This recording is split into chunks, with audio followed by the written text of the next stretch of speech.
Mob Entertainment nám launchol trailer na Poppy Playtime Chapter 4. Dostali sme prvý pohľad na lobby Chapter 4. Nebude to lobby veľké, ako sme dostali v Chapter 2 alebo Chapter 3. Bude to proste malá kancelária, kde je strašne veľa monitorov. Predpokladá sa, že mali kamery umiestnené na lokáciách, ktoré budú v Chapter 4. Tie lokácie sú väzenie, laboratórium a nemocnica. Potom nám ešte v traileri bola ukázaná ďalšia lokácia a to je kejvka.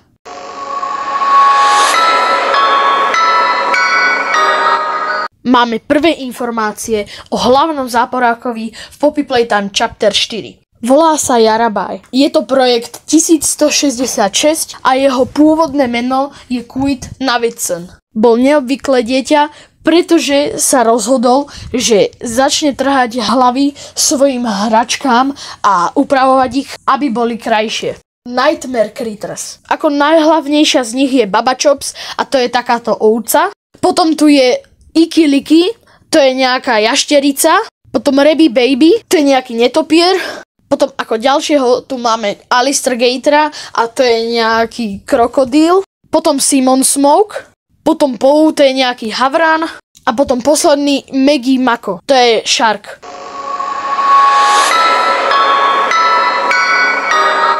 Tuto môžeme vidieť tieto boxy s tým znakom, ktorý sme videli aj v tej kancelárii. Takže je možné, že tie hračky alebo tých sirotkov prevážali v týchto boxoch. Potom tu máme nový skener na ruku a označenie Caves 1C. Potom je tu celý trailer skoro ukázaný záber na tieto trubky, v ktorých je nejaká tekutina, ktorá vypadá ako red gas, ale viacej lávovito.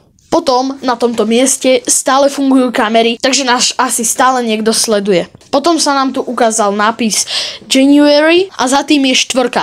Takže je možné, že to bude v januári 4.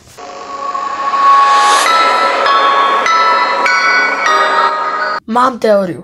Ako sme mali v Chapter 3 Red Gas, tak v týchto trubkách je tiež taká červená tekutina a asi to není Red Gas, pretože to má inú ako keby hmotnosť a vypadá to ako láva. A v zábere, kde nám bolo ukázané väzenie, tak mne sa zdá, že to tam bolo vidieť, ako to tam vypúšťajú.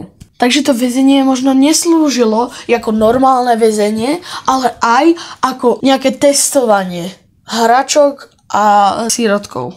Potom máme lobíčko, tá kancelária, v ktorých je strašne veľa monitorov. A na jednom zábere nám bola ukázaná aj kamera, ktorá reálne funguje. Takže je možné, že v Poppy Playtime Chapter 4 budeme mať mechaniku, že si môžeme pozerať kamery. Takže toto bolo o Chapter 4 asi všetko, čo vieme a dajte mi vedieť do komentárov, že či sa vám aj takýto obsah bude ľúbiť a že či ho môžem natáčať. Ešte tých Smiling Critters tu máme takúto myš.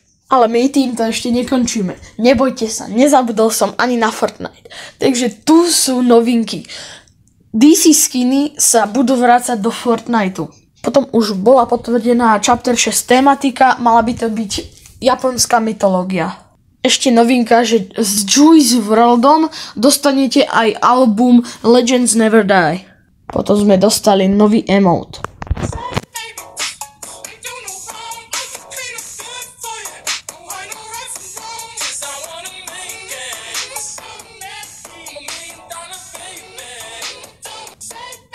Potom prídu ďalšie auta. Potom ďalší skin sa vráca do Fortniteu. Potom 13. novembra bude free tento pickaxe, to by mal byť na budúci týždeň v stredu. Potom túto typkyňu sme dostali do shopu. V chapter 6 by nám mal prísť takýto fish stick.